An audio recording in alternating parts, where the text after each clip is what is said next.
ሰላም እንዴት ናችሁ? ፍሬ ህይወት ዮሐንስ ነኝ። በአፍሪካ ቀንድ በተለይም በኢትዮጵያ በኤርትራና በሌሎች ጎረቤት ሀገራት መካከል እየተፈጠሩ ያሉ ኢኮኖሚያዊ፣ ማህበራዊና ፖለቲካዊ ጉዳዮች ላይ ልዩ ትንታኔዎችን አቀርብላችኋለሁ።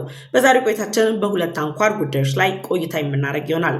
የመጀመሪያው አጀንዳችን የሆነው የጅቡቲው ፕሬዝዳንት ኦማር ጊሌ ከኢትዮጵያ ጋር ያላቸውን ግንኙነት እያሻከሩ ከግብፅና ከሌሎች ሀገራት ጋር ያላቸውን ግንኙነት እያጠናከሩ ባሉበት በዚህ ወቅት ላይ እጃቸውን ጠምዝዞ በኢትዮጵያ እግር ስር የሚጥላ አዲስ የተባለ ውሳኔ ተወስኗል።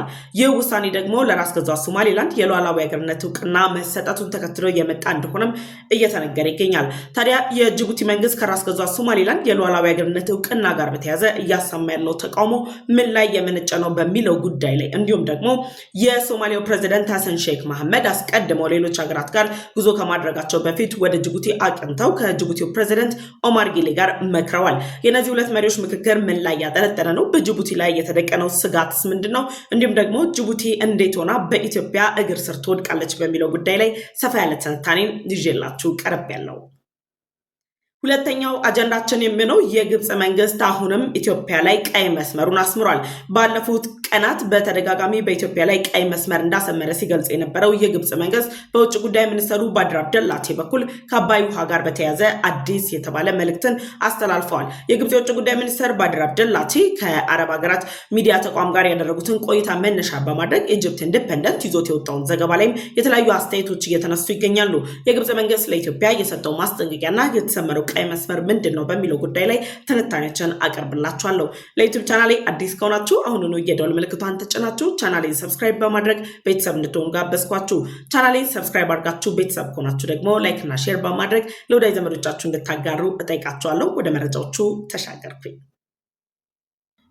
የመጀመሪያውና ቀዳሚ አጀንዳችን የሆነው በአፍሪካ ቀንድ የምትገኘው ለራስ ገዟ ሶማሌላንድ የሉዓላዊ አገርነት እውቅና እስራኤል መስጠቷን ተከትሎ የተለያዩ አስተያየቶች እየተሰጡ ባሉበት በዚህ ወቅት ላይ ከኢትዮጵያ ጋር የነበራትን ግንኙነት በማላላት ከግብፅ መንግስት ጋር አዲስ የሚባል የዲፕሎማሲ ጥምረት ከመፍጠር እንዲሁም ደግሞ ኢትዮጵያ ለገቢ ወጪ ንግድ እንቅስቃሴዋ 95 በመቶ የምትጠቀምበት የዶራሌ ወደብ ላይ ጭምር የግብፅ መንግስት የልማት እንቅስቃሴን እንዲያደርግ አሳልፋ የሰጠችው ጅቡቲ አሁን ላይ በአፍሪካ ቀንድ በሷ ላይ የተደቀነውን አደጋ ተከትሎ በኢትዮጵያ እግር ስር ሊጥላት የሚችል አደገኛ የተባለ ስጋት በቀጠናዋ እንዲሁም ደግሞ በአገሪቱ ላይ መፈጠሩን የሚገልጹ መረጃዎች እየወጡ ይገኛሉ።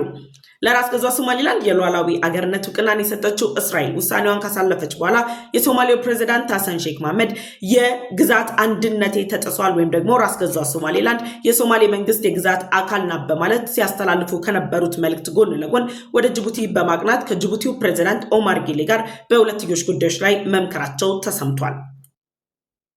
የእስራኤል መንግስት ባሳለፈው ውሳኔ የግዛት አንድነቴ ተበጥብጦብኛል በማለት የተለያዩ ዲፕሎማሲ ጥረቶችን እያደረጉ የሚገኙት የሶማሊያው ፕሬዝዳንት ሐሰን ሼክ መሐመድ በምስራቅ አፍሪካ የሚገኙ ሀገራት እንዲሁም ደግሞ የአፍሪካ ቀንድ ሀገራት ጋር ያደረጓቸው የዲፕሎማሲ ጥረቶች ሁሉ መሳካትን አላመጡላቸውም። ታዲያ ይህን መነሻ በማድረግ የራስ ገዟ ሶማሌላንድ የሉዓላዊ ሀገርነት እውቅናን ከማግኘት በስተጀርባ የእስራኤል መንግስት በበርበራ ወደብ ላይ የሚያደርገው እንቅስቃሴ በጅቡቲ ላይ የደህንነት አደጋን መቋጠሩ መነሻ በማድረግ የሶማሊያው ፕሬዝዳንት ሐሰን ሼክ መሐመድ ወደ ጅቡቲ ማቅናታቸው የጅቡቲ መንግስት ስትራቴጂካዊ አጋር በመሆን በቀጠናው ላይ የኢኮኖሚ ማዕከል፣ የፖለቲካ ማዕከል ለመሆን ከሚያደርገው ጥረት ጎን ለጎን በራሱ ላይ የተለያዩ ወጥመዶች ጭምር እንደተጠመዱበት የሚያሳዩ መረጃዎችም እየወጡ ይገኛሉ። አሁን ላይ ባለው የእስራኤል መንግስት የራስ ገዟ ሶማሌላንድ እንቅስቃሴ በበርበራ ወደብ ላይ የእስራኤል መንግስት የሚያደርገው እንቅስቃሴን ተከትሎ የጦር ቤዝ ግንባታ በየመኑ ሁቲ ቡድን ከ300 ኪሎ ሜትር ርቀት አካባቢ ላይ በመሆን የጦር ቤዝ ግንባታን እንደሚያደርግ ጭምር እየተገለጸ ይገኛል። የተለያዩ የሳተላይት ምስሎች እንደሚያሳዩት ከሆነ ደግሞ የእስራኤል መንግስት በበርበራ ወደብ አቅራቢያ ላይ የተለያዩ የጦር እንቅስቃሴዎችን ጭምር እያደረጉ መሆኑን የሚገልጹ መረጃዎች ወጥተዋል። ከእስራኤል መንግስት በተጨማሪ ደግሞ የአሜሪካ መንግስት በበርበራ ወደብ አቅራቢያ ላይ ወታደራዊ ምሽግን ለመገንባት የሚያደርገው ጥረት አሜሪካ፣ እስራኤል እንዲሁም ከነሱ በፊት ደግሞ አስቀድማ በርበራ ወደብ ላይ ከራስ ገዟ ሶማሌላንድ ጋር በስምምነት ላይ በመድረስ እየተንቀሳቀሰች የምትገኘው የተባበሩት አረብ ኤምሬት። እነዚህ ሶስቱ ሀያላን ሀገራት በጋራ በመጣመር እንዲሁም ደግሞ ምስራቅ አፍሪካዊቷ ሀገር ኢትዮጵያ በዛ ቀጠና ላይ እያደረገች ያለችውን እንቅስቃሴ ተከትሎ የተለያዩ የሽብር ቡድኖችን በቀይ ባህርና በኤደን ባህረ ሰላጤ ላይ የሚያደርገው የየመኑ ሁቲ ቡድን እንቅስቃሴው እንዲገታና ፊቱን ወደ ሌላ አቅጣጫ እንዲያዞር ጭምር አስገዳጅ የሆኑ ሁኔታዎች ሊፈጠሩ እንደሚችሉ እየተነገረ ባለበት በዚህ ወቅት ላይ የእስራኤል መንግስት በበርበራ ወደብ ላይ ወይም ደግሞ በበርበራ ወደብ አቅራቢያ ላይ የጦር ቤዝ መገንባቱ የየመኑ ሁቲ ቡድን በዛ አቅጣጫ ላይ ሲያደርግ የነበረውን እንቅስቃሴ ሙሉ ለሙሉ በሚባል መልኩ ወደ ጅቡቲ ወደቦች እንደሚያዞር እየተነገረ ይገኛል። ወደ ጅቡቲ ወደቦች ወይም ደግሞ ወደ ጅቡቲ አቅጣጫ የየመኑ ሁቲ ቡድን እንቅስቃሴውን የሚያደርግ ከሆነ ደግሞ የጅቡቲ መንግስት አሁን ላይ እያደረገ ያለው ስትራቴጂካዊ አጋር ለመሆን ከሚያደርገው ጥረት በተቃራኒ በአፍሪካ ቀንድ ላይ የሚገኙ የስጋት ቀጠናዎች መካከል ቀዳሚ በመሆን ጭምር እንዲሁም ደግሞ የክልል አለመረጋጋት የተባለ ስጋትን በላዩ ላይ እንደሚደቀንበት ጭምር ነው እየተገለጸ ያለው። እዚህ በምስሉ ላይ እንደምትመለከቱት በጅቡቲና በየመን መካከል ያለው የ20 ማይልስ ወይም ደግሞ 30 ኪሎ ሜትር ርቀት ነው። በነገራችን ላይ በጅቡቲና በየመን መካከል ያለው የባብል አልመንደብ ወሽመጥ ነው። በዚህ ደግሞ የ20 ማይልስ ርቀት ወይም ደግሞ 30 ኪሎ ሜትር የሚጠጋ ርቀት ነው ያለው። ይህ ማለት በኢትዮጵያ ድንበርና በአሰብ ወደብ መካከል ካለው እጅግ ቅርብ ከምንለው 60 ኪሎ ሜትር ርቀት እጅግ ያነሰ ነው። ይህ ማለት በ30 ኪሎ ሜትር ርቀት ላይ የምትገኘው የመን እና ጅቡቲ መካከል ያለው ልዩነትን ያሰፋላቸው የባብል አልመንደብ ወሽመጥ ነው። ይህ የባብል አልመንደብ ወሽመጥ ደግሞ በራስ ገዟ ሶማሌላንድ በኩልም አለ። ስለዚህ የየመኑ ሁቲ ቡድን የራስ ገዟ ሶማሌላንድ ላይ በመጠቀም የቀይ ባህር ደህንነትን የኤደን ባህረ ሰላጤን ደህንነትን ለማተራመስ በሚያደርገው ጥረት ላይ እስራኤል በዛ አካባቢ ላይ የምታደርገው እንቅስቃሴ ስትራቴጂካዊ የተባለ እርምጃን በመስጠት ጭምር እስራኤል በዛ ቀጠና ላይ የየመኑ ሁቲ ቡድን ሊቃጣው የሚችለውን ጥቃት መከላከል የሚያስችላትን አቅም የምትገነባ አቅም የምትፈጥርበትን እድል የሚሰጣት በመሆኑ አሜሪካ በዛ ቀጠና ላይ አጋር ነች ከእስራኤል ጋር።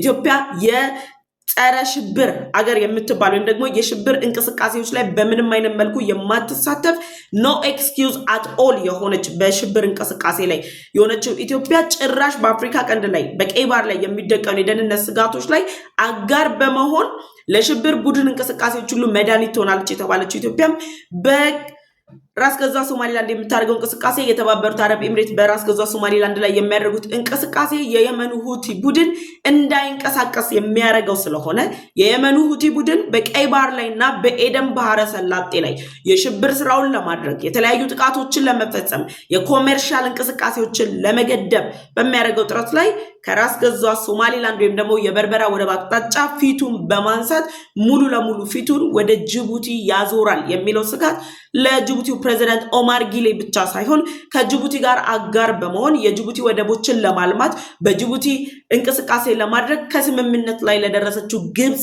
ጭምር ስጋትን የፈጠረ ነው። ስለዚህ የጅቡቲው ፕሬዝዳንት ኦማር ጊሌና የሶማሌው ፕሬዝዳንት ሐሰን ሼክ መሐመድ አሁን ላይ የሚያደርጉትን ምክክር ተከትሎ ሁለቱ ሀገራት በተናጠል መፍትሄ ሊያመጡ አይችሉም።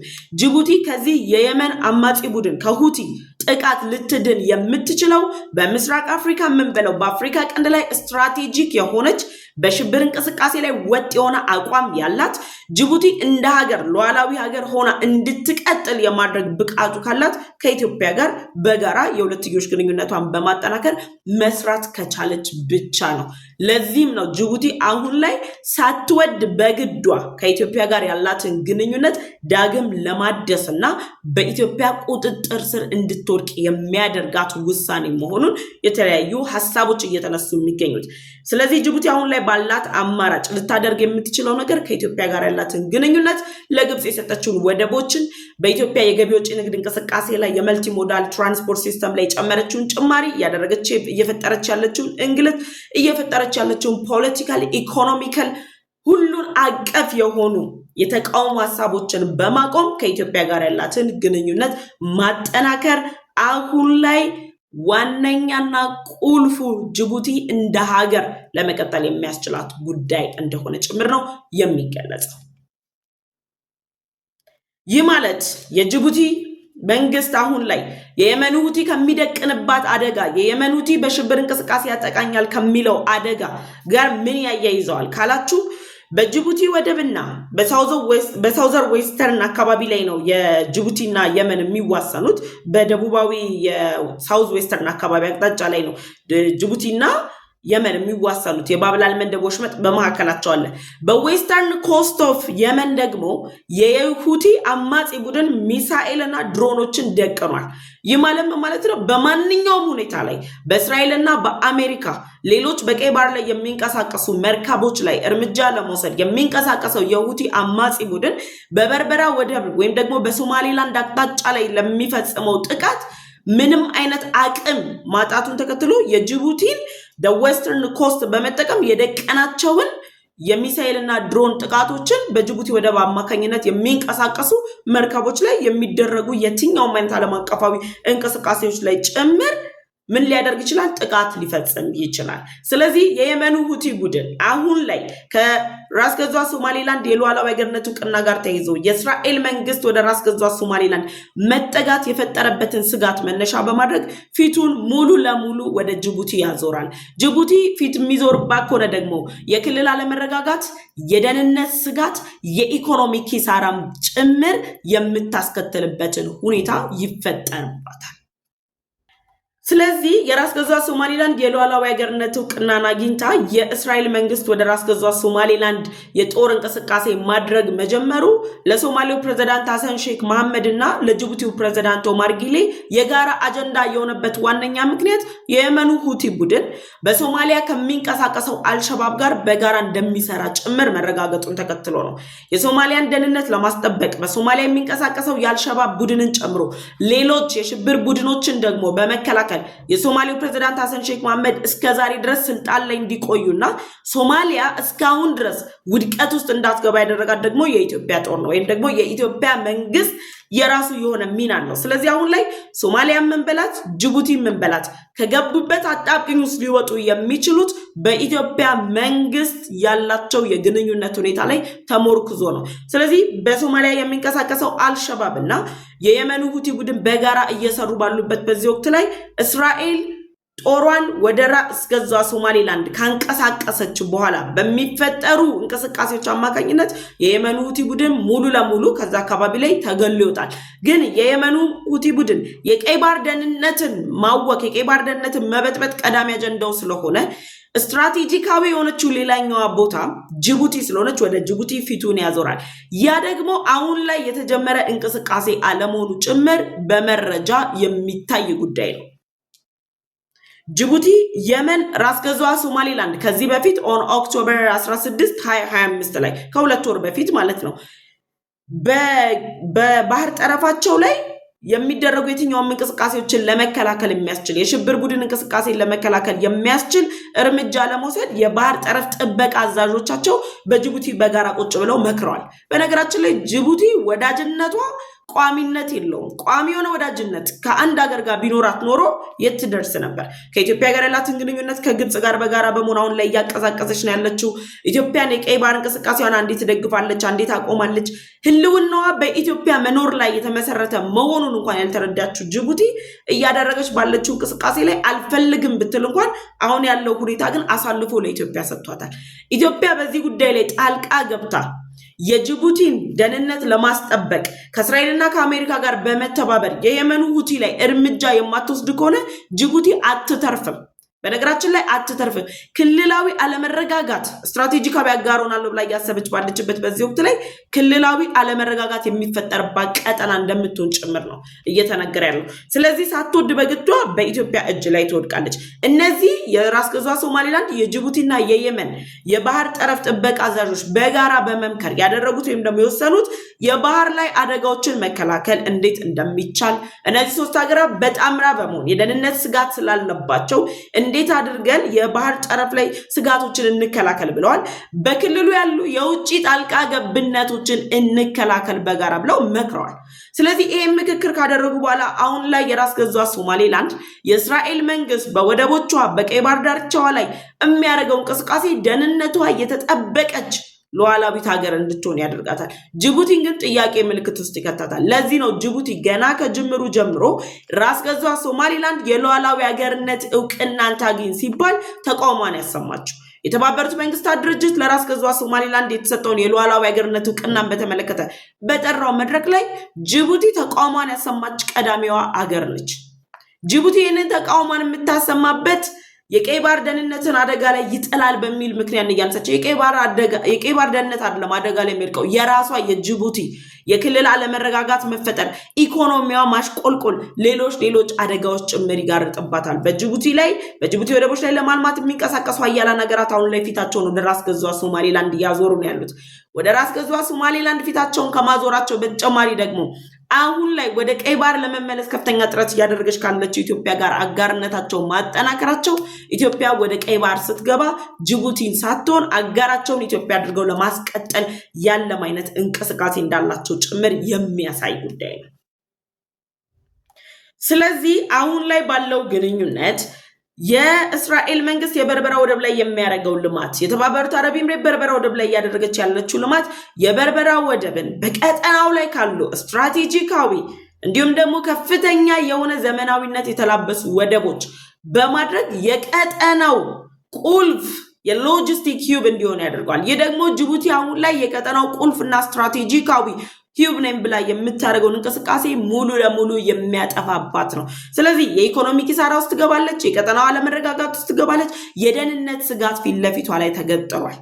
ይህንን ለመፍታት ደግሞ ከሶማሌው ፕሬዝዳንት ሐሰን ሼክ መሐመድ ጋር ሳይሆን መምከር ያለባት ጅቡቲ መመካከር ያለባት መፍትሄ መፍጠር ያለባት ከወዳጇ ኢትዮጵያ ጋር ነው። ኢትዮጵያ ለጅቡቲ እንደ ሀገር ለመቀጠል የምታደርገው እንቅስቃሴ በኤሌክትሪክ ፓወር፣ በውሃ፣ በፖለቲካል ድጋፍ በሁሉ እያደረገች ነው ያለችው። የጅቡቲ መንግስት አሁን ላይ ከኢትዮጵያ ጋር ግጭት ውስጥ ገብቼ ግብጽ ታዋጣኛለች ብሎ ከግብጽ ጋር የደረሰበት ስምምነት ጅቡቲን ቅርቃር ውስጥ የሚከታት ነው። ስለ ጅቡቲ እኮ ሀገርነት እንደ ሀገር ሆና መቀጠል እናውራ ከተባለ ጅቡቲ ባለስልጣኖቿ በከፍተኛ የሙስና ሁኔታ ውስጥ የተጨማለቁ የሙስና ወንጀል ያጨማለቃቸው ለሀገራቸው ሳይሆን የሚያስቡ ለወንበር የሚያስቡ በ70 እና በ80 ዓመታቸው ስልጣን ላይ ለመቆየት በሚያደርጉት ጥረት ህግን የሚያሻሽሉ ከስልጣን ላለመወገድ ህዝብ እየጨቆኑ መኖር የሚፈልጉ የተቀዛቀዘ ኢኮኖሚ ያላቸው በኢትዮጵያ ላይ ጥገኛውን ኢኮኖሚ ያላቸው መንግስታት ናቸው። እንግዲህ የጅቡቲ መንግስት ባለስልጣናት ማለት እነዚህ ናቸው። አሁን ላይ ኢትዮጵያ ላይ ጉድጓድ እየቆፈሩ ኢትዮጵያን ለመጎተት ኢትዮጵያን ወደታች ለማውረድ የሚሰሩት። ታዲያ ኢትዮጵያ ላይ እነሱ ጉድጓዳቸውን ሲቆፍሩ ባልጠበቁት መንገድ የየመኑ ሁቲ ቡድን አፍንጫቸው ላይ ተደቅኗል። አሁን ላይ ጅቡቲ ከየመኑ ሁቲ ቡድን ጥቃት ለመሸሽ ከየመኑ ሁቲ ቡድን ኢላማ ለመሸሽ ስትል ያላት ብቸኛ አማራጭ ከኢትዮጵያ ጋር መወዳጀት፣ የኢትዮጵያን የቀይ ባህር ጉዞ የሚደግፉ ሀያላን ሀገራት ጋር መተባበር፣ የራስ ገዟ ሶማሌላንድን የሉዓላዊ ሀገርነት እውቅና የሰጠችው እስራኤልን ጨምሮ ከነ አሜሪካ ጋር በመተባበር ደህንነቷን ማስጠበቅ ብቸኛው አማራጯ እንደሆነ ተረድታለች። ነገር ግን የሶማሌው ፕሬዝዳንት ሐሰን ሼክ መሐመድ ወደዛ ሲያቀኑ በሶማሌ የሚንቀሳቀሰው አልሸባብ እና በጅቡቲ ስጋት የጣለባት የየመን ሁቲ ቡድን በጋራ ስለሚሰሩ የኛ ስልጣን ላይ መቆየት አስፈላጊ ስለሆነ ብለው በጋራ ሊመክሩ ነው የተገናኙት። ግን ኦፍኮርስ ሊሆን አይችልም። እነዚህ ሁለት መሪዎች ቢመክሩም ጭምር ምክክራቸው የሶማሌ ጦር የራሱን የሀገር ውስጥ ደህንነት ማስጠበቅ ያልቻለ ጦር የጅቡቲን ጦር ደህንነት ሊያስጠብቅ አይችልም። ስለዚህ አሁን ላይ በጅቡቲና በየመን መካከል ያለው የ60 ኪሎ ሜትር ርቀት የየመኑ ሁቲ ቡድን በዌስተርን ኮስቱ ላይ የደቀነው ሚሳኤልና ድሮን ሙሉ ለሙሉ የሚያነጣጥረው በጅቡቲ ወደቦች አማካኝነት በመጠቀም የሚንቀሳቀሱ መርከቦች ላይ ነው። እነዚህ መርከቦች ደግሞ በየመን ሁቲ ቡድን የሚጠቁ ከሆነ ሙሉ ለሙሉ ጅቡቲ ላይ የሚደረጉ እንቅስቃሴዎች ይቆማሉ። ያኔ ጅቡቲ ምን ይውጣታል? ረጅም ጊዜን የሚፈጅ አይደለም። በነገራችን ላይ በቅርብ ቀናት ሊታይ የሚችል ጉዳይ ነው ይሄ። ስለዚህ ጅቡቲ ብቸኛ አማራጭ አሁን ላይ ኢትዮጵያ ማሪኝ ተሳስቼ ነው ከግብጽ ጋር ኢትዮጵያን እጎዳለሁ ብዬ የፈረምኩት ስምምነት ራሴን መቀመቅ ውስጥ እየከተተኝ ነው። ግብጽ ልታድነኝ አትችልም ከየመን ሁቲ፣ ሶማሊያ ልታድነኝ አትችልም ከየመን ሁቲ፣ ኤርትራ ልታድነኝ አትችልም ከየመን ሁቲ። ጅቡቲን በብቸኝነት ልታድን የምትችለው ከሀያላኑ ሀገራት ጋር ጥምረት ያላት የቀይ ባህር ደህንነትን ለማስጠበቅ በሚል ሰበብ የተጣመረችው ኢትዮጵያ ብቻ ነች ልታድናት የምትችለው። ስለዚህ የጅቡቲ መንግስት ሳይወድ በግዱ በኢትዮጵያ እግር ስር ይወድቃል። ምክንያቱም የፖለቲካ፣ የኢኮኖሚ፣ ዲፕሎማሲያዊ ተጽዕኖዎችን ከራሱ ላይ ለማግለል ሲል የጅቡቲ መንግስት ስብራቱ እስከ መግባቱ በፊት በስተርጅናቸው ጅቡቲን እያስተዳደሩ የሚገኙት ፕሬዚዳንት ኦማር ጊሌ ስልጣን ላይ ለመቆየት ሲሉ አሁን ላይ ደግሞ ለምደዋል እኮ ከኢትዮጵያ ጋር የሆነ ጊዜ ላይ ይጋጫሉ፣ ያኮርፋሉ ምናምን። ከዛ ተመልሰው ደግሞ ያለ ኢትዮጵያ ማን አለን ያለ እናንተ እንዴት እንተነፍሳለን ብለው ደግሞ ይመጣሉ። ስለዚህ ለመዳንና ለማምለጥ ሲሉ ወደ ኢትዮጵያ ሳይወዱ በግዳቸው ይጠጋሉ። ስለዚህ የእስራኤል መንግስት አሁን ላይ ወራስ ገዛ ሶማሌላንድ ላይ የሉዓላዊ ሀገርነት እውቅና መስጠቱ ለኢራን ከፈጠረው ስጋት፣ ለየመኑ ሁቲ ከፈጠረው ስጋት በተጨማሪ ከፍተኛ የተባለ ስጋት ነው የፈጠረው በጅቡቲ ላይ ነው። የጅቡቲ ትኩሳት ደግሞ ግብጽ ይገባል፣ ኤርትራ ይገባል፣ ኮዝ አብረው እየሰሩ ስለሆነ። ስለዚህ የእስራኤል መንግስትን ውሳኔ አሁን ላይ እየተቃወሙ ያሉ የአፍሪካ ሀገራት በቀይ ባህር ዳርቻ ላይ የሚደርስባቸው የደህንነት ስጋት ሳይወዱ በግዳቸው ውሳኔውን እንዲቀበሉ ውሳኔውን እንዲያከብሩ እንደሚያስገድዳቸው ጭምር ነው አሁን ላይ ያሉት ነገሮች የሚያሳዩት። በየመን ሁቲ 30 ኪሎ ሜትር ርቀት ላይ ሆና ጅቡቲ ከየመን ሁቲ ጋር ተሳፈጣለሁ ካለች በዌስተርን ኮስቱ ላይ የተደቀነው ሚሳኤል እና የድሮን ማዕት ሲዘንብባት ነው የሚሆነው። ስለዚህ አሁን ላይ ያለ ምርጫ ከኢትዮጵያ ጋር መተባበር ነው። በዚህ ጉዳይ ላይ እናንተ ሐሳብ አስተያየታችሁን በኮሜንት ሴክሽን አሳውቁኝ። ወደ ሁለተኛው አጀንዳችን ተሻገርኩ። ሁለተኛው አጀንዳችን የሚሆነው የግብጽ መንግስት ባለፉት 13 ዓመታት የኢትዮጵያ ህዳሴ ግድብ ግንባታው ከተጀመረበት ጊዜ ጀምሮ በኢትዮጵያ ላይ የተለያዩ ተቃውሞችን ሲያሰማ ቆይቷል። አሁን ደግሞ ባለፉት 2 እና 3 ወራት ደግሞ ቀይ መስመር በማለት ጭምር በተደጋጋሚ ሲናገር ነበር። በነገራችን ላይ የግብጽ መንግስት ቀይ መስመር የሚለውን ቃል በብዛት እየተጠቀመ ያለው ኢትዮጵያ ላይ ነው። እስራኤል ቀይ መስመር አልፋለች አላላትም። ውጥረት ውስጥ ናቸው በራፋል ድንበር አማካኝነት። የትኛውንም ሀገር ቀይ መስመር አላለም። ኢትዮጵያን ግን በተደጋጋሚ ሲፈልጉ በፕሬዚዳንት አብዱል ፈታህ አልሲሲ በኩል ሲፈልጉ ደግሞ በውጭ ጉዳይ ሚኒስተሩ ባድር አብደላቲ በኩል ኢትዮጵያ ቀይ መስመሩን እንዳለፈች ጭምር እየገለጹ ነው። ከዛ በተጨማሪ ደግሞ የግብጽ ቀይ መስመር መከበር እንዳለበት ጭምር አስተያየታቸውን እየገለጹ ይገኛሉ። ታዲያ አሁን ላይ እየተደረጉ ባሉ እንቅስቃሴዎች የግብጹ የውጭ ጉዳይ ሚኒስተር ባድር አብደላቲ እንግዲህ ቃለ መጠይቅ አድርገዋል። በቃለ መጠይቃቸው ላይ መነሻ አድርጎ ደግሞ ኢጅፕት ኢንዲፔንደንት የተባለው የግብጽ መንግስት አጀንዳ የሚያራግብ የሚዲያ ተቋም አነጋጋሪ የተባለ መረጃ ይዞ ወጥቷል። የግብፁ የውጭ ጉዳይ ባድር አብደላቲ እንግዲህ ባደረጉት ቃለ መጠይቅ እንደገለጹት ከሆነ የኢትዮጵያ መንግስት ያለ ግብጽ ፍቃድ የትኛውንም አይነት ሜጋ ፕሮጀክት በአባይ ውሃ ላይ ተንተርሶ መገንባት አይችልም። ይህን ውሳኔ የኢትዮጵያ መንግስት ወስኑ ሜጋ ፕሮጀክቶችን የሚገነባ ከሆነ ግን ግብጽ አስፈላጊውን እርምጃ ትወስዳለች ብለዋል። ማስፈራሪያችሁ ባለፉት 13 ዓመታት የቀጠለ ነው። ከዛም በፊት በነበረው ምክንያቱም ግብጽ የኢትዮጵያ ታሪካዊ ጠላት እንጂ የትናንት ጠላት አይደለችም። ስለዚህ አሁን የኢትዮጵያ መንግስት የህዳሴ ግድቡን ገንብተን ባጠናቀቀ ማግስት ላይ የተለያዩ ሜጋ ፕሮጀክቶችን የአባይ ውሃ መነሻ በማድረግ እንገነባለን። ኮዝ የኢትዮጵያ ኢኮኖሚ ማደግ ስላለበት የተፈጥሮ ሀብታችንን በአግባቡ መጠቀም ስላለብን በህዳሴ ግድቡ የኤሌክትሪክ ሽያጭ የምናገኘው ገቢ ሌሎች ሜጋ ፕሮጀክቶችን በመገንባት ኢትዮጵያ ራሷን ከሀያላን ሀገራት እኩል ማሰለፍ እንደምትችል ያረጋገጠ አቅም ስለሆነ ኢትዮጵያ የህዳሴ ግድቡን በገነባችበት ፍጥነት ሌላ ሜጋ ፕሮጀክቶችን የአባይ ውሃ ላይ መነሻ አድርጋ ትገነባለች ወይም ደግሞ ሌሎች ቁጥራቸው ከ10 የሚበልጡ ግዙፍ ሜጋ ፕሮጀክቶችን በቅዷ ውስጥ በመያዝ ግማሾቹ ስራቸው እንደተጀመረ ጭምር ገልጻለች።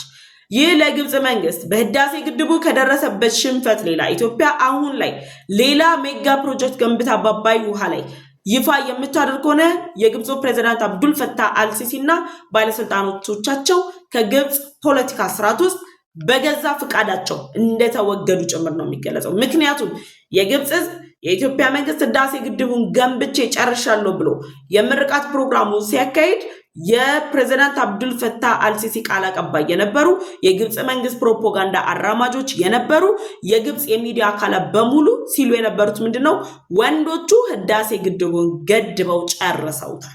የግብፁ ፕሬዚዳንት አብዱል ፈታህ አልሲሲ የግብጽ ህዝብ ይጠይቆታል ሲባል ነበር። ምክንያቱም የግብጽ ህዝብ ሲያውቅ የነበረው ሲረዳ የነበረው ኮንቴክስት ግብጽ ኢትዮጵያን ህዳሴ ግድቡን ገንብታ እንዳትጨርስ ወይም ደግሞ ኢትዮጵያ በአባይ ውሃ ላይ የተንተራሰ ሜጋ ፕሮጀክት እንዳትሰራ አድርገናታል የሚሉ ሐሰተኛ ፕሮፓጋንዳዎች ነበር ሲነገራቸው የቆዩት። አሁን ላይ የኢትዮጵያ መንግስት የህዳሴ ግድቡን ገንብቶ ጨርሶ የኤሌክትሪክ ኃይሉን ለነጅቡቲ ውለታ ለምትረሳው ጅቡቲ ዛሬ ላይ ለኢትዮጵያ ጠላት በመሆን ከግብጽ ጋር እያጨበጨበች ላለችው ጅቡቲ ለነ ኬንያ እነ ታንዛኒያ ሌላ ጭምር እንደነ ደቡብ አፍሪካ ድረስ በመሄድ የኤሌክትሪክ ኃይልን ልናሻገር ዝግጅታችንን ጨርሰን የኬብል መንገዶች እየተሰሩ ባሉበት በዚህ ወቅት ላይ የግብጽ መንግስት አሁን ላይ በኢትዮጵያ ህዳሴ ግድብ ላይ ያለውን ውጥረት ምንም ማምጣት እንደማይችሉ መረዳታቸውን ተከትሎ ሌሎች ሜጋ ፕሮጀክቶችን ኢትዮጵያ አባይ ውሃ ላይ ተንተርሳ የምትገነባ ከሆነ የግብጽን ቀይ መስመር ትተላለፋለች። ለዚህም ግብጽ የምትሰጠው ምላሽ ወታደራዊ ምላሽን ጨምሮ አጠቃላይ ሊወሰዱ የሚገባቸው እርምጃዎችን ትወስዳለች። ምንም ማዕቀፍ አድርጋችሁ የተባበሩት መንግስታት ድርጅትን ዓለም አቀፍ ህጎችን ወይም ደግሞ የተባበሩት መንግስታት ድርጅት ቻርተርን ማዕቀፍ አድርገን እርምጃ እንወስዳለን አሉ። ዓለም አቀፍ የውሃ ህግ ምንድነው የሚለው? የተባበሩት መንግስታት ድርጅት ቻርተር ምንድነው የሚለው? ኢትዮጵያ ባለቤት የሆነችበት የአባይ ውሃ ላይ የግብጽን ፍቃድ መጠየቅ አይጠበቅባትም። ሰው በራሱ ንብረት ማንንም አስፈቅዶ ምንም አያደርግም። ኢትዮጵያ በራሷ የአባይ ውሃ ላይ የምትሰራቸው ሜጋ ፕሮጀክቶች የግብጽን ፍቃድ የሱዳንን ፍቃድ የሚጠይቅ ሳይሆን የራሷን የመገንባት አቅም የሚጠይቅ ነው። ኦፍ ኮርስ የመገንባት አቅማችን ደግሞ ተገንብቷል። ኢትዮጵያ ኢኮኖሚዋን አጠናክራለች። ልጆቿ በህዳሴ ግድብ የታየውን ድል መነሻ አድርገው ደግሞ ከጫፍ እስከ ጫፍ በሀገር ውስጥ ያሉ በሀገር ውስጥ የሌሉ ሁሉ ተባብረን ሌሎች ሜጋ ፕሮጀክቶችን እንደምንገነባ ጭምር ያሳየ የመቻል አቅምን አይተውብናል። ስለዚህ ኢትዮጵያውን ላይ ያለ ግብጽ ፍቃድ በአባይ ውሃ ላይ መነሻ ያደረገ ፕሮጀክትን የምትሰራ ከሆነ የግብጽ መንግስት እርምጃ ይወስዳል። እስቲ ሞክሩ። መሞከር እኮ ነው ማውራት ሳይሆን for the past 13 ዓመት ስትዝቱ ነበር። ሞክሩን እስቲ አድርጉት። በቃ የራሳችሁ የግብፁ ፕሬዝዳንት አብዱል ፈታህ አልሲሲ አጨብጫቢዎች እኮ ወንዶቹ ግድቡን ገድበውታል አሉ። እስቲ እናንተ ወንዱና አድርጉት፣ እርምጃ ወሰዱ እስቲ። የትኛው የዓለም አቀፍ ህግ የትኛውም የተባበሩት መንግስታት ድርጅት ቻርተር ግብጽ በኢትዮጵያ ላይ አባይ ውሃን መነሻ ያደረገ ግንባታ ገነባች ብሎ እርምጃ እንድትወስድ አይፈቅድላት። ስለዚህ አሁን ላይ ግብጽ በቀይ ባህር እንዳሰበችው አልሆነላትም። ኢትዮጵያ ማደናቀፉ በቀይ ባህር ዳርቻ ላይ ኢትዮጵያ እንዳትደርስ ድርስ እንዳትል እናረጋለን ብላ ከኤርትራ ጋር ከጅቡቲ ጋር ከሱዳን ጋር በጋራ ሲሰሩ ነበረ። ያን ማድረግ አልቻሉም። ለምን? አሁን ላይ ለራስ ገዟ ሶማሊላንድ እስራኤል የሉዓላዊ ሀገርነት እውቅናን ሰጥታታለች። ስለዚህ እስራኤል ለራስ ገዟ ሶማሊላንድ የሉዓላዊ ሀገርነት እውቅናን ስትሰጣት በኢትዮጵያና በራስ ገዟ ሶማሊላንድ መካከል የተፈረመው የመግባቢያ ስምምነት ተፈጻሚነቱ እንዲረጋገጥ የሚያስችሉ የቅድመ ዝግጅት ስራዎች ውስጥ ለውስጥ ተደርገዋል። ይህ ማለት ኢትዮጵያ 20 ኪሎ ሜትር የቀይ ባህር ዳርቻን በእጇ ታስገባለች ከራስ ገዟ ሶማሊላንድ። ስለዚህ ኢትዮጵያ ወደ ቀይ ባህር ዳርቻ አትመጣም ብላ ሰፍ ብላ የነበረችው ግብጽ እቅዷ አልተሳካላት። የሱዳን የእርስ በርስ ጦርነትን ተጠቅማ ወደ ድንበር ተጠግታ ኢትዮጵያ ላይ ጥቃት ለመሰንዘር ሞከረች። ጠንካራ የተባለው የኢትዮጵያ የምዕራብ እዝ ያንን ጥቃት ተንኮል እያከሸፈ ደግሞ የኢትዮጵያን የድንበር ደህንነት አስጠብቆ ቆመባት። ሄደች ወደ ኤርትራ ጋር ሄደች። አሰብ ወደብ ላይ ለማልማት እንቅስቃሴ ጀምራለሁ የሚሉ ፕሮፓጋንዳዎች ተነዙ። የኤርትራ መንግስት ምን አለ? በግምት ላይ የተመሰረተ ሐሰተኛ መረጃ ነው አለ። አሰብ ወደብን አሳልፈው መስጠት እንደማይችሉ በማወቃቸው። በነገራችን ላይ እንደቀልዳት ኢንተርናሽናል እንግዲህ አሰብ ወደብ ላይ ግብጽና ኤርትራ ተስማምተዋል ብሎ ነው ዘገባ የሰራው። ማስታወቂያ ሚኒስተሩ በሐሰተኛ ግምት ላይ ገምታችሁ ነው ሊስማሙ ይችላሉ ተብሎ በውስጥ ታዋቂነት ምን ማለት ነው? ኤርትራ አሰብ ወደብን አይደለም ለግብጽ ለራሷ እንኳን የማትጠቀምበት ጊዜ ላይ መድረሷን ተረድታለች ማለት ነው። ስለዚህ ግብጽ በዘረጋችው ወጥመዶች ሁሉ ኢትዮጵያን አጠምዳለሁ ብላ ባሰበችበት መንገድ ሁሉ አልተሳካላትም፣ ውድቅ ሆኖባታል። ስለዚህ ብቸኛ አማራጭ አድርጋውን ላይ ይፋ ያደረገችው ምንድነው? ኢትዮጵያ አባይ ውሃን በመጠቀም አዲስ ፕሮጀክት የምትገነባ ከሆነ እርምጃ ወስዳለሁ። የአባይ ውሃ ባለቤት ኢትዮጵያ ነች። የማልማት አቅም እስካላት ድረስ ኢንቨስት የማድረጉ አቅሙ እስካላት ድረስ ኢትዮጵያ አባይ ውሃ ላይ ሜጋ ፕሮጀክቶችን የማልማት ባለሙሉ መብት ነች። ይህን ግብጽ አጥብቃ ታውቀዋለች። ስለምታውቀው ነው እርምጃ መውሰድ ስለማትችል በማስፈራሪያ ሌላው ቢቀር ማለት ነው የህዳሴ ግድቡንና የአባይ ውሃን በተመለከተ ዩኒቨርሲቲ ለሚገኙ ኔክስት ጄኔሬሽን ኦፍ ኢጂፕቲያንስ የኢጂፕት ቀጣይ ትውልድ ተተኪ ትውልድ ለሚባሉ ለዩኒቨርሲቲ ተማሪዎች ትንንሽ ተማሪዎች እንግዲህ ላይክ ዩኒቨርሲቲ ሲገቡ 18 19 የሆኑ ተማሪዎች ጭምር የህዳሴ ግድቡን የጥፋት ግድብ ነው ብለዋል የግብጽ የውጭ ጉዳይ ሚኒስትር ባድር አብደላቲ።